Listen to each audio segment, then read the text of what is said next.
for giving us the opportunity to reminisce on indeed the OHDSI Europe Symposium 25, which was now 1 week ago. And I will not do this on my own, so I will be supported by Renske, who will give an overview of what happened in the session on the national notes. Dipak Kalra is normally also here, should double check, who will summarize the highlights of the panel, and Peter Rijnbeek will look forward to next year and also introduce where everybody can find all materials. So normally all materials that is made available through either the YouTube channel of OHDSI Global, as well as the website of OHDSI Europe, and currently already all abstracts and posters are already online, and recordings will follow shortly.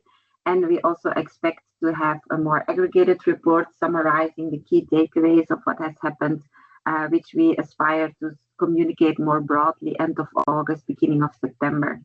So how we wanted to address today is that I will take you through a series of photos, as well as the audience and so on, so that people that were there can reminisce seeing the picture, but the people who have missed it can also get an insight of how it went on with some pictures and so on and so forth. And then I will give the floor to Renske, Dipak, and later to Peter.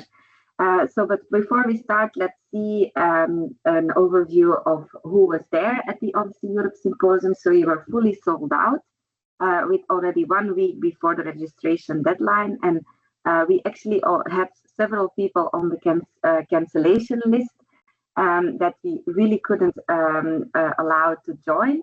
However, because there were some cancellations due to illness and last-minute cancellation, we did in fact still text people at 8 o'clock in the morning saying, good news, you can still come. And these people still actually showed up, sometimes still having to drive 1 hour. There was even an individual from London who didn't have the possibility to register, but came anyway. And he said, whatever worst case scenario, I would just have a fun day at Hasselt. This is also an individual that we had a last minute ticket. So this really showed that there was a lot of enthusiasm already at the door, and that vibrant energy continued the rest of throughout the rest of the event. So we had 110 posters, 8 rapid fire presentations, and 13 software demos. So as you can see, resulted in then 130 abstract submissions, which was quite a lot, specifically knowing that 24 hours before the deadline, we only had 11 submissions of abstracts. So I would definitely encourage people next time to just submit your abstracts a little bit sooner and don't wait until the very last minute. But we were very happy to see that in the end, still 130 abstracts were submitted. And you can also see from the dietary restrictions that there was a variety of heterogeneity of individuals involved. And we were very proud to see that there was a good representation across people who were very experienced with OHDSI, but also, again, 10% of the people in the room were new to OHDSI. And we really hope that we managed to inspire these individuals to continue to join the community and also contribute more actively. So next slide. So this gives a geographical distribution of the participants. So again, you can see that where the event actually is hosted definitely affects the frequency of individuals that show up. And that is also why I am super excited that we decided to make the OHDSI Europe Symposium something that can travel. And again, as already mentioned several times, we were very proud to be the first host that was not Rotterdam, because obviously Erasmus Rotterdam has been the best host ever of the OHDSI Europe Symposium, giving a great tradition. But I really saw an opportunity of having this event travel over Europe, and then being the first to actually showcase that it can be done, that the OHDSI Europe Symposium can in fact happen outside of SS Rotterdam and still be a very vibrant environment to network and to engage. And then hopefully we will be traveling all over Europe. We can go through the beautiful north, to the sunny south, but also get all the culture from the east, because as you can see, the farther away from the location, the geographical frequency definitely drops. And if we really would like to encourage adoption of the Odyssey community in regions where adoption currently is a little bit lower, I think geographically going to these regions will definitely affect the implementation and adoptions of the principles. But besides Europe, there were also other continents represented. I think almost every single continent was represented. And that was obviously great to see this international heterogeneity in the community. Next slide.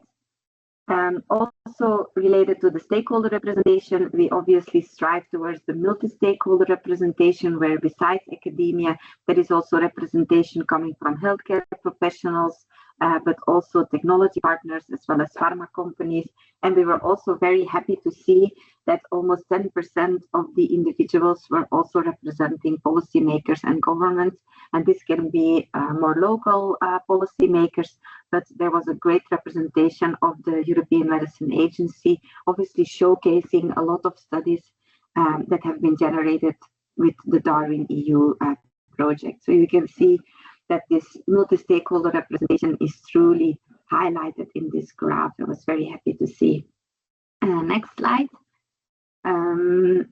So obviously we would like to take this opportunity to again thank our sponsors. We were very happy to see that we had more than 10 different sponsors. Some of them were public, like our university or the province of Limburg. But also we got great support from some of the private partners and are very grateful for that financial support. Next slide. So we decided to host the meeting in what is referred to as the old prison of Hasselt University, which is actually one of the missions of our university, which is Hasselt University in Belgium, is to give new destinations to buildings that are no longer being used. And the old prison was one of these buildings, and you can see a little bit specifically from the middle pictures that as much as possible these more traditional types of the prison were trying to be established, but it is in fact now a fully functional university. And again, fun fact, we had at least one individual that I know of that was located at the actual prison and therefore was a little bit late at the first session. Luckily, she managed to get out of that prison again before she finally found her way to the actual venue, which was the old prison. So we also had some goodies. It's also very nice. We decided to give, I'm not sure what the word is, to keep your lunch boxes with the Odyssey logo and keeping the bamboo theme a little bit there. And other than that, we also really transformed the look and feel of the auditorium as well as the entrance with these big banners and really keeping the colors of Odyssey and Odyssey Europe at the central point of the venue. Next slide.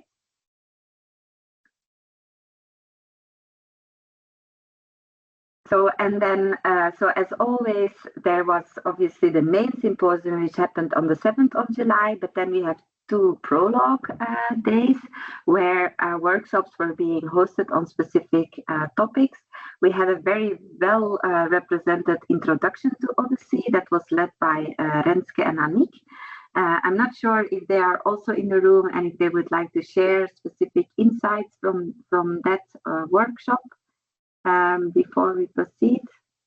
Oh, I think it was a great workshop. This year we added in something new into the mix. That was Laura.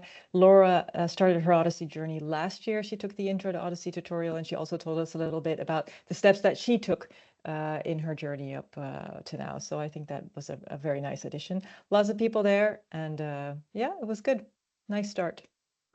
Indeed, and I specifically remember the sound that arose from the room when you said, "Now let's get to get to know each other intermezzo, 5 to 10 minutes, talk to the person from the left of you, to the right of you, and immediately the room just zoomed to conversations that you really then had to stop after 5 or 10 minutes, take it to the networking reception, because it's obvious that people get to know each other quite rapidly in that environment. So that was really a very nice tutorial.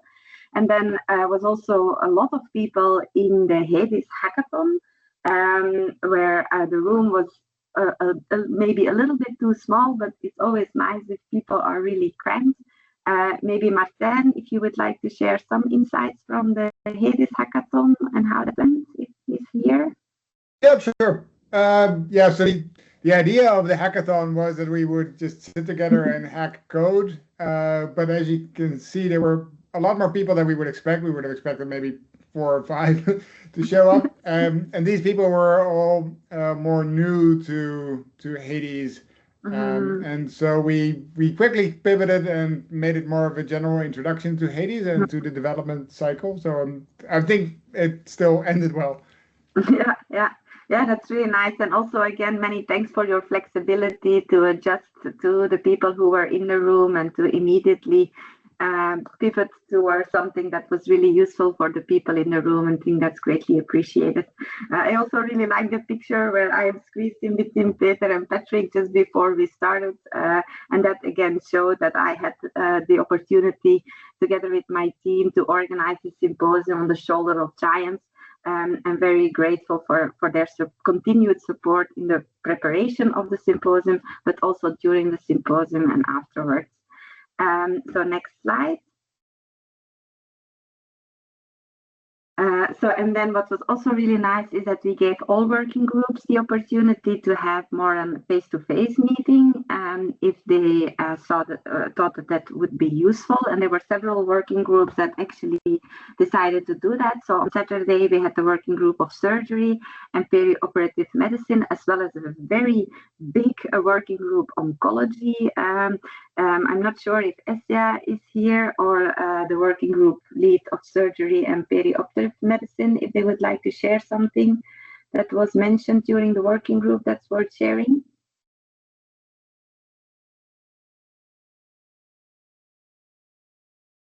I can't see if they're there, but anyway, I know that specifically the working group oncology is focusing on a study-athon that is going very well, and that they're looking for data partners in the context of the FALCON study. So if people would like to know more, then definitely reach out to Essia, and she will inform you about what's going on there. Next slide. So, and then in the afternoon, we again had 2 tutorials, one where Maxime took the lead in giving first introduction to ETL conversions and the OMOP common data model, and Anna did the part 1 of a two parts tutorial on standardized vocabularies. Not sure if Maxime or Anna is here and would like to share something on their tutorial.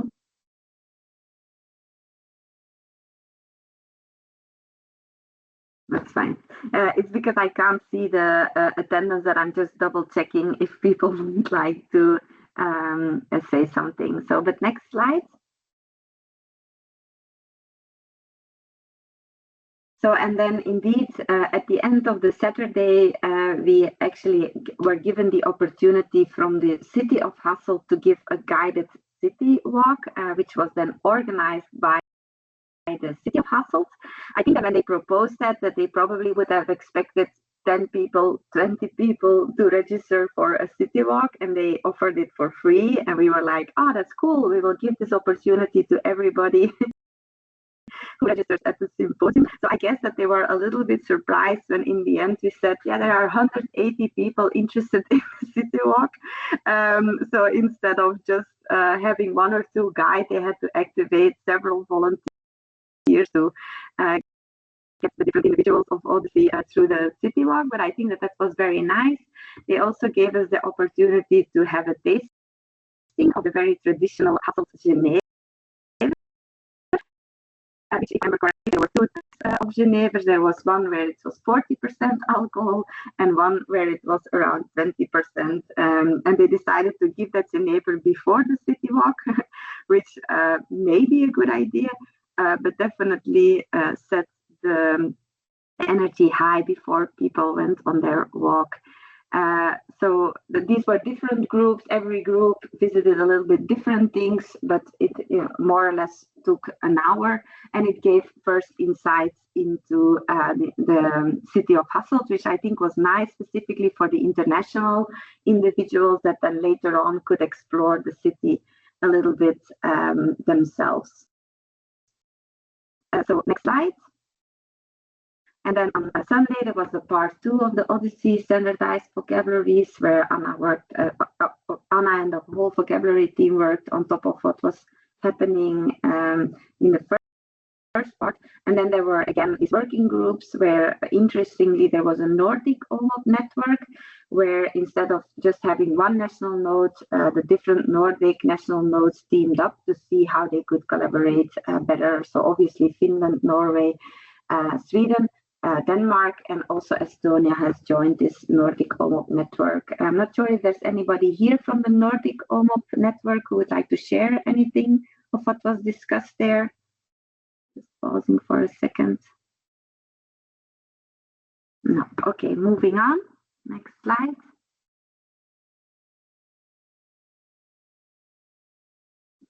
So, and then what was also becoming a tradition is that on Sunday we gave the opportunity for the Eden data partners to do lunch together, and it was great to see that the room was fully packed, and that there was a lot of interest from the Eden data partners to get an update. So it was Peter Rijnbeek together with the Eden team who provided an update on the Eden Foundation, what is going on, where they are, as well as some of the exciting things that are happening moving forward.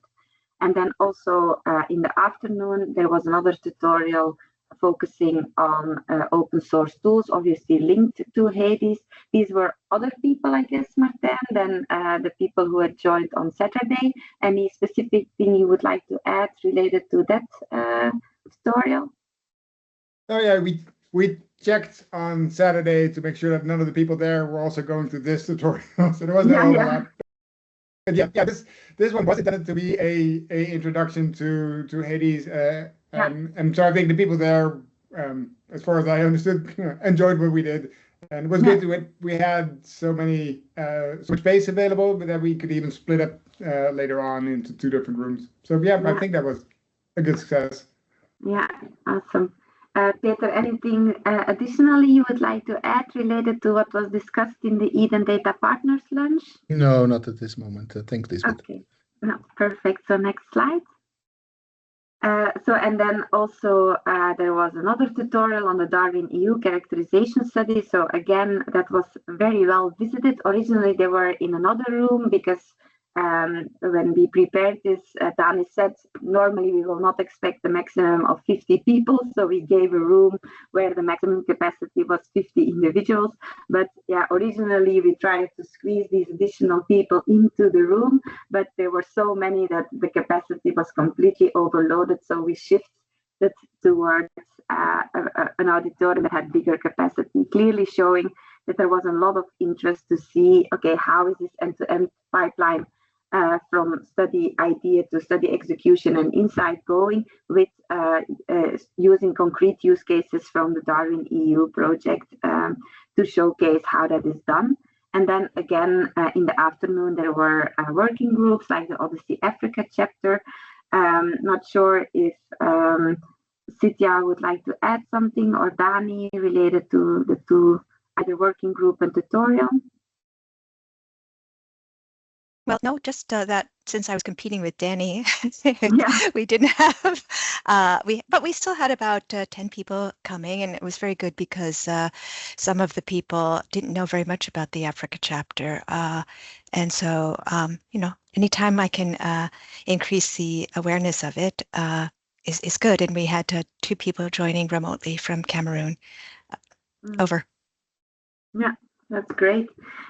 So it was not only Danny, but also the Hades workshop of Martin was at the same time, and also all the national nodes. So on the next slide, you can also see that there are national node meetings going on, like for example, the Netherlands and Belgium. And we could definitely also see that even very motivated individuals in our community decided to go to either Martin or Dani. So that was very big competition, and maybe something we can take into account next time when we schedule some of the working groups or national node meetings, that definitely people have this fear of missing out when these tutorials are coming in parallel. But obviously these national node meetings are great opportunities for individuals to connect with the people in their member state. And definitely we have seen that when they have talked to each other the day before the symposium, they find each other much easier during the networking, during the collaborator showcase, because they have seen each other in a little bit more of an orchestrated way. So we always do this with OHDSI Belgium, that the day before we invite all our members to join. And we were lucky that we managed to at least convince approximately 20 people to miss out of the work that was going on in the workshops of Dani and Martin. But obviously, typically the interest is very high there.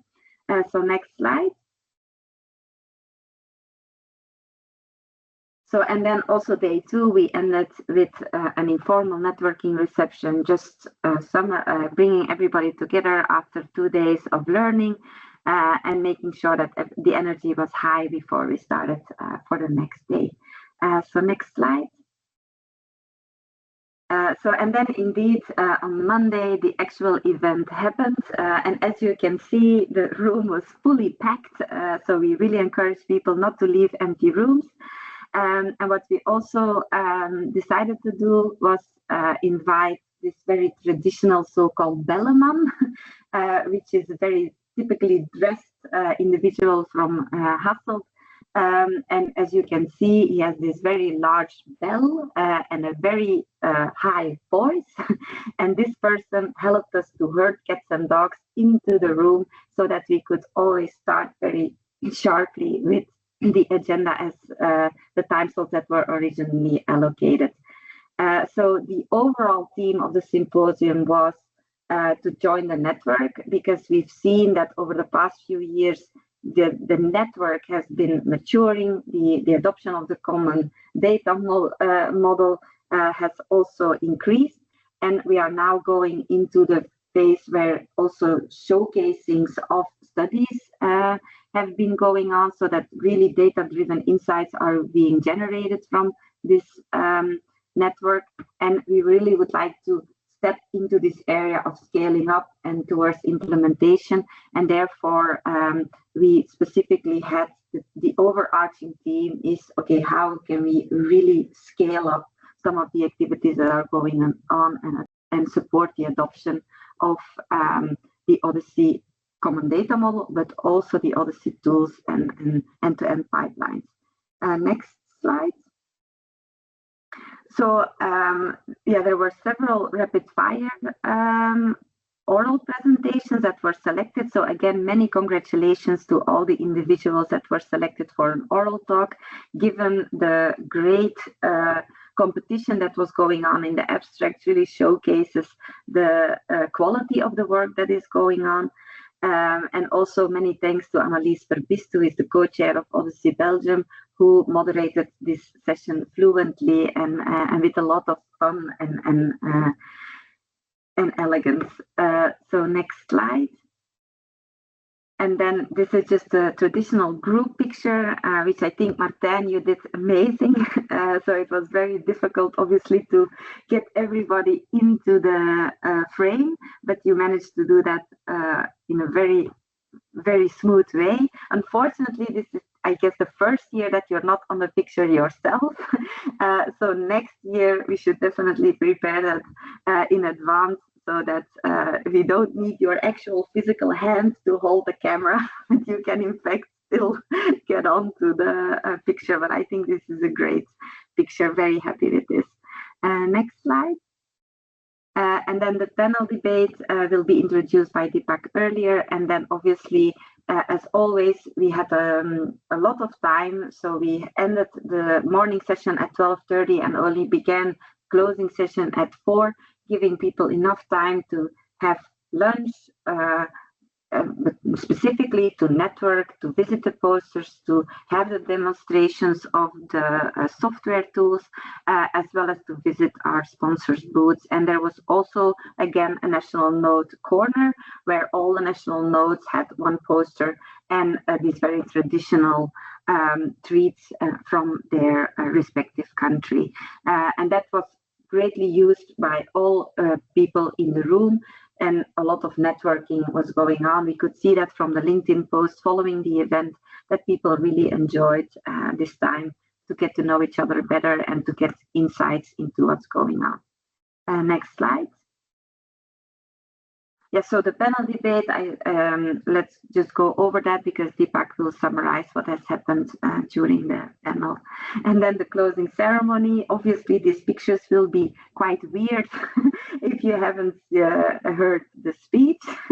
It all made sense, I guess, when I explained it, but I'm very happy to see that I managed to bring my unicorn joy to the room and decided to actually give all these unicorn headbands to the public, and many of them decided to wear them during the closing ceremony, but also afterwards. I have heard rumors that even during the Monday evening there were several unicorn headbands being spotted in the city of Hasselt.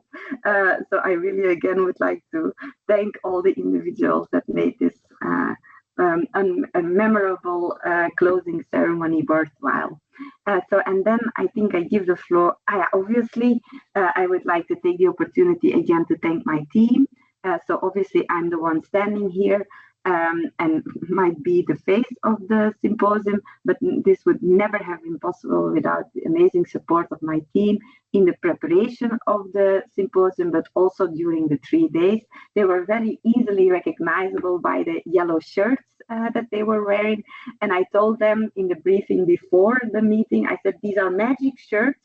When you're wearing them, you have to be friendly and you have to help everybody who talks to you. So if you feel tired, just do another shirt on and then you can take a rest, because when you're wearing the yellow shirt, you have to be friendly and kind.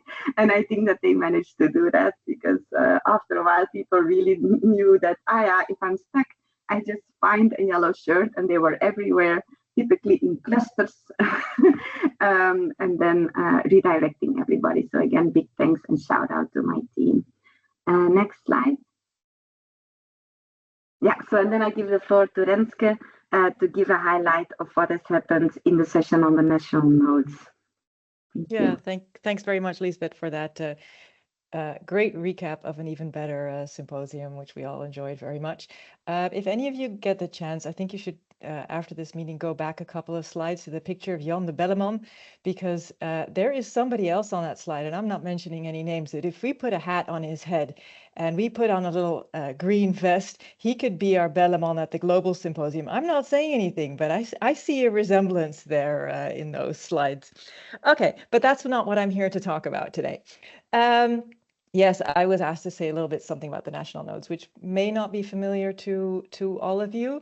The idea behind the national nodes is that per European country, we try to get the people working on OMOP or OHDSI together, whether they can be from academia, from SMEs, from different organizations, to get them together to see how they can help each other move forward the OHDSI journey in their country. Because together we can do more than alone. And the idea behind the nodes is that we facilitate collaboration both on a national level, but also on an international level between the nodes. So this started during the Eden project, and we are still supporting that now as an OHDSI Europe chapter. Next slide, please. We asked the OHDSI, I'll stop talking.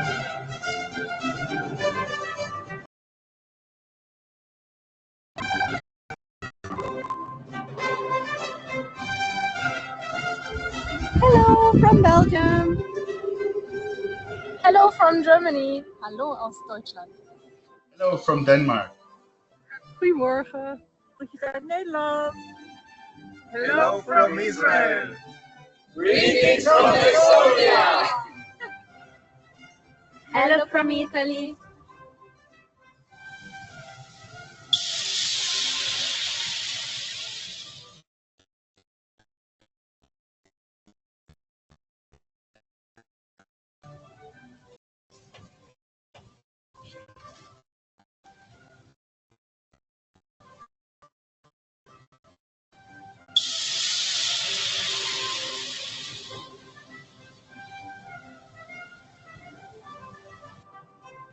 Hola. Hola from Spain. Hello from Hungary. Greetings from Greece. Hello from Norway. Hello. Hello. Hello from Ireland. Hello from the UK. Hola from Portugal. Hi from Luxembourg. Mooi.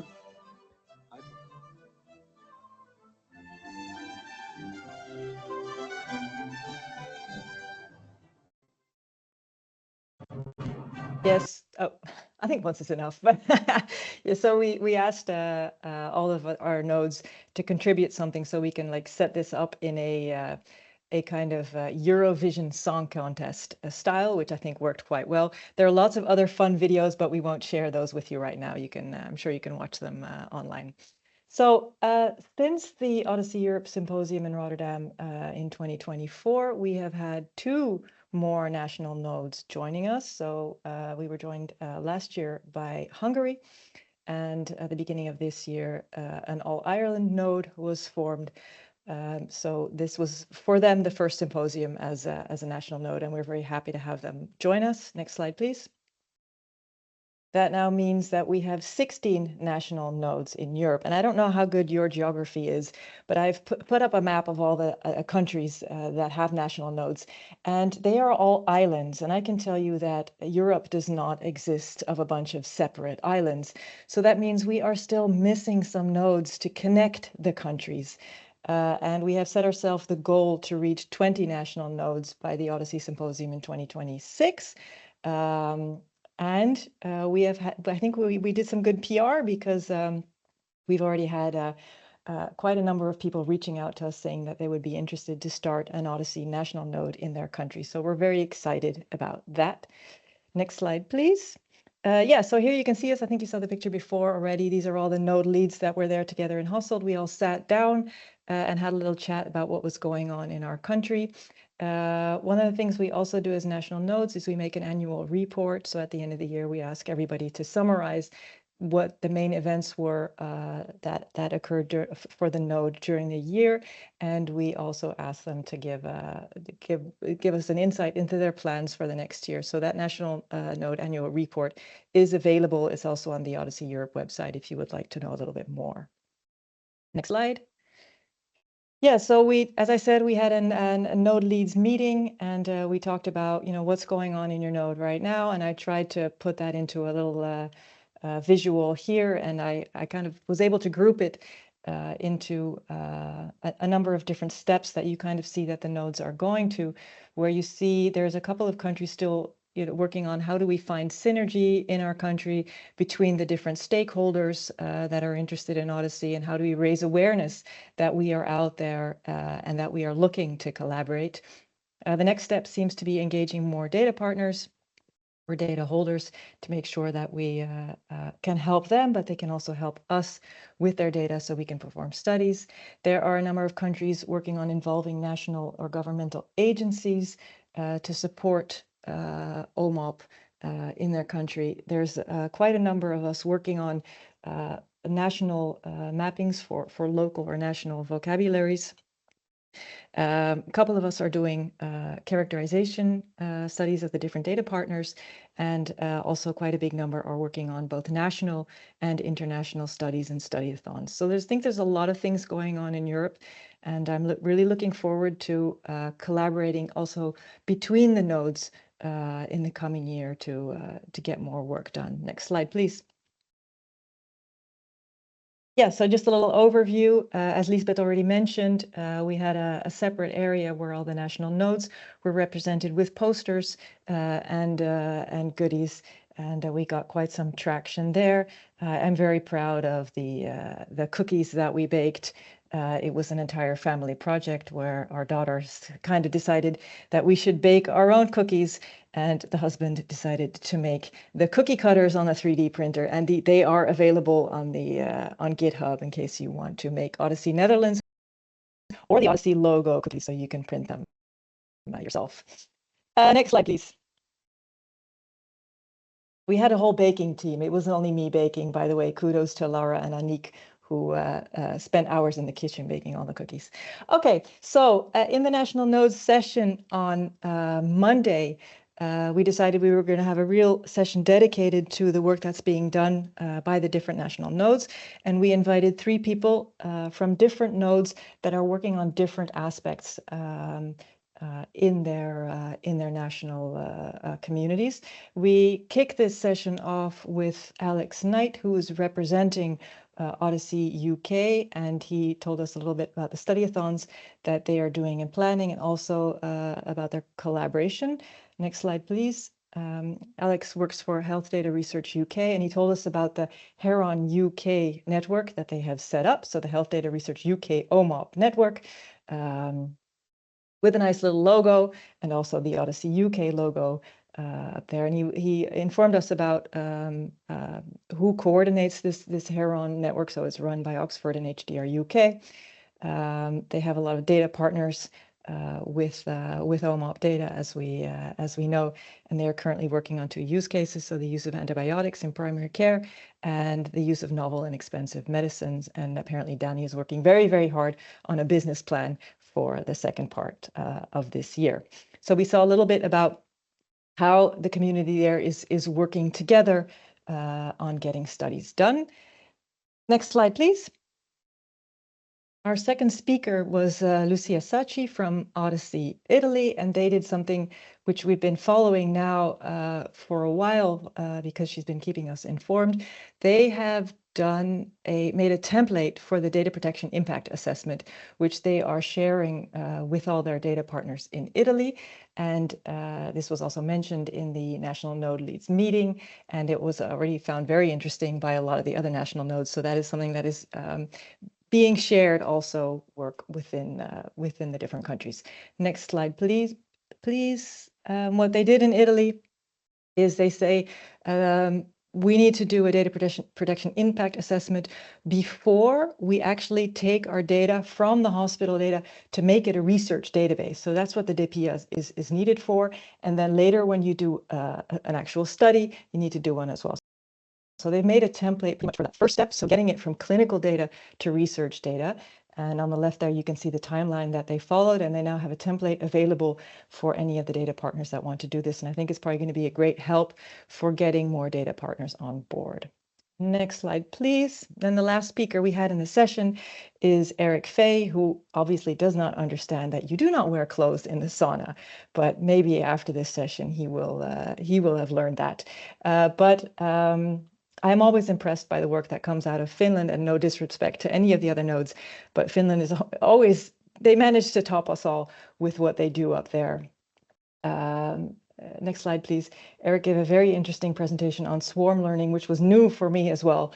So they're setting that up, a network in Finland where they can, do like the federated learning to the max. To make sure that even if you have a huge data set, that you can really make this work. So they're now doing also the technical and legal framework, evaluating how that can be set up, and then they're going to do a proof of concept. So I think that's very, very, very cool what's going on. And something perhaps on a more personal note that I was also impressed by was the FinOMOP mapping dashboard, where they have an overview of all the data partners that are part of FinOMOP and how far they are with mapping all the vocabularies and everything. And I was thinking that's something that I want to. So I might just go and borrow that from them. And I think that was the last slide that I had. I very much enjoyed moderating this session, and I think we were able to showcase a lot of different things that were going on within the national nodes, because that's really what's happening in Europe, and I think it was a good overview. So it was fun to do, and thanks for listening. Yeah, you did a great job in moderating that session as well. We got a lot of positive feedback in that as well. Thank you. So and then I would like to give the floor to Dipak. Kalra is the president of the European Institute for Innovation Through Health Data, or IHD, who supported me specifically in the preparation, but also during the panel debate. That was the closing session about where we explored the role of OHDSI in the implementation of the European health data space. Dipak, the floor is yours. Thank you. If it's okay, I'm just going to take over and share my screen. So yes, this closing panel was really about, and I've called it the relationship. What is the relationship that OHDSI wants to have, should have, can have with this initiative called the European Health Data Space? And we started the panel session, which lasted for an hour and a quarter, with just a couple of short presentations, because we thought probably more than half of the audience would know what this thing is, but less than half, but a substantial people group might not know. And so we had a few minutes of presentation from myself and a colleague called Rijnbeek, and we covered basically the sort of onboarding of the concept so that people could then understand and enjoy the panel. So who was on the panel? I won't go through all the names, but what you can hopefully tell just from this is we had different actors. We had people who knew OHDSI extremely well. You might think Patrick probably has learned what it is by now. But there are also people who represent other important stakeholder groups, such as the European Medicines Agency and the Belgian Ministry of Health. So they came together and were basically interrogated by Liesbet and I with some grilling questions. And in case you're wondering, you know, what did the thing look like? What did the show look like? It looked a bit like this. And we had a very interesting time in which we were able to go through a number of questions and explore the topic. What I will just say is that it's impossible to summarize all of that. But what I have done is put here on a set of points, which I don't think at the moment we have time or energy to go through. But these are really, to me, some of the personal take-home messages from the panel, things that really came up and were discussed. And what we recognized collectively was that it was impossible in the time we had to really do justice to the richness of the topic, not only to explain things, but actually also to myth bust and to deal with misunderstandings, confusions, and anxiety points that we knew existed. And so we are therefore thinking that we might follow on from this with more of a webinar-based continuation with the same panel members having all agreed, and Liesbet having agreed that she would host it with me and we'll run this. You may or may not have had time to read this, but it's too bad if you haven't. You'll get them in some method through the kind courtesy of Ilse in due course. So I just want to tell you that there was one further very important aspect of the event, which is that somebody who is a medical illustrator was able to track the entire meeting and to build up the issues and concepts that she heard during the meeting. And at the halfway stage, or maybe three-quarter way stage, we paused in the panel discussion and put this on screen so we could all see. And you can't, of course, see it, but you will in a moment because you can see it better here. So we discussed this a little bit and left it on screen for a while. And it then became the fuel for audience-led questions, which was then the later part of the panel discussion. Now, the final thing just to tell you as a closure remark is that Patrick very kindly also created an online tool that would allow people to post questions. And he has extracted the questions and the votes of those so people could upvote and downvote the questions. And so we not only have the list of points that I just showed you a moment ago and this wonderful illustration, but we also have his inventory of questions so that when we do have a future webinar on the topic to go into slightly more deeper topics, we have already a starting point of what are the issues, what are the hot topics, what are the concerns, so that we can focus on it. What I will just do, if I have another 15, 20 seconds, Liesbet, is just to draw your attention to one thing, and that is in this lower part of the slide here, you see with perhaps a slightly orange color OHDSI, and you see on the right a slightly orange colored European Health Data Space. And the most important arrow on this slide is the one that connects the two with the word support. That what is very clear and what came up very strongly is that the OHDSI community brings a huge amount of experience. The EHDS will bring a huge amount of capability and legislation and finance and impact. And that these two are therefore very complementary forces of gravity. And that if they work together, there is a huge amount that can be achieved in Europe. So that was really the feeling that I went away with from the meeting. So thanks very much. I will stop sharing. Thank you so much, Dipak. That was a great summary of a panel debate, what was very difficult to summarize in just a few minutes, but you did a wonderful job in highlighting that people at least get the gist of it and are being encouraged to check out the recordings that will be made available shortly afterwards. So thank you. And of course, you have to decide, Liesbet, if the webinar that follows is an OHDSI Europe webinar, unless you're a true European, you're not allowed in, or whether people from other parts of the world would be allowed to listen in. That's not my business. I'm just throwing you a very provocative remark for you to deal with. Sharing is caring. Yeah, well, I mean, maybe even Patrick's not allowed because officially he doesn't live in Europe, I think. There we are. We have to figure out how we're going to survive being both European and global on this topic. You'll figure it out. Definitely. All right. So then some closing remarks from Peter. Yeah, there are 2 slides. I think if Ilse can show the slides again, then will be helpful. But let me start by, first of all, thanking the Belgian team. It's been really exciting to be there, and I really loved all the days. And Liesbet and your team are great, and it's been a fantastic experience to be there and see all the events and all the nice organization, all the people of your team being so actively involved in the event. I don't see the slide yet. Ilse, are you able to show it? Yeah, I pinned her. So Ilse, if you could reshare the slide deck. Yeah, thank you very much. One thing that we've decided at the OHDSI Belgium, at the meeting in Belgium, was that the number of people in Europe is really growing that are adopting the OHDSI tooling and the CDM.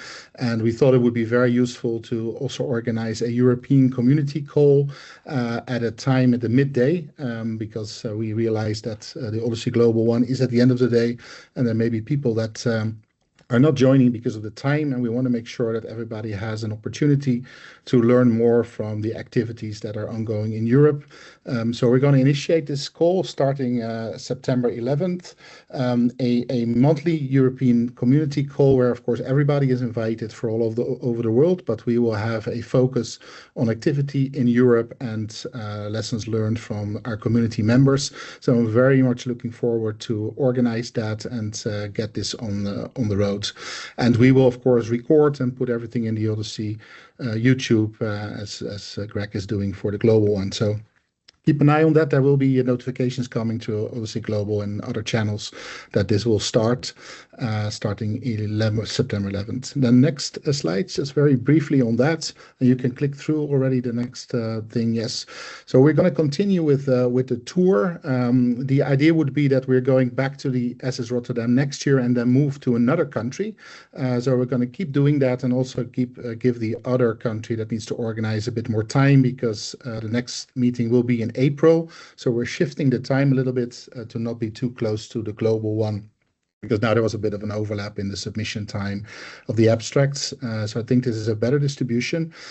So we will be selecting the next location in the National Nodes Leadership Meeting, where one of the National Nodes can propose to become the next location, so that it's in 2027, and we will help that team to prepare for the event, and my team members can help out, but yeah, where needed, I would say, because I think Liesbet, your team was great. It was just useful to have a bit of a startup and understand a bit how we organize that, and etc. And we will be continuing to support that for all the other countries that will follow in a sequence. And then after 2027, we will see if we move directly to another country or need a bit more time again for the next country to step on the train. So I think this is my last one. I just want to finalize by thanking you again, Liesbet. I know it was a lot of work to do it, but I'm very happy that we put you on the agenda by becoming the lead of this OHDSI Belgium event, and I'm really looking forward to next events where another person from another national nodes gets the opportunity to grow like you've done in the last period. It's been fantastic to work with you.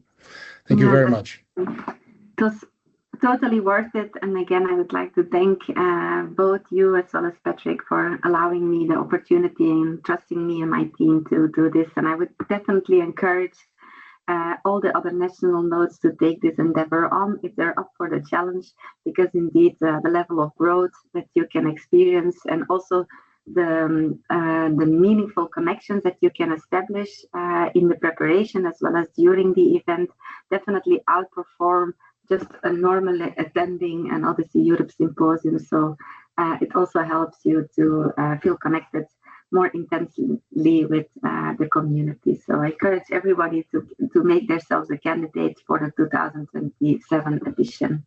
Thank you.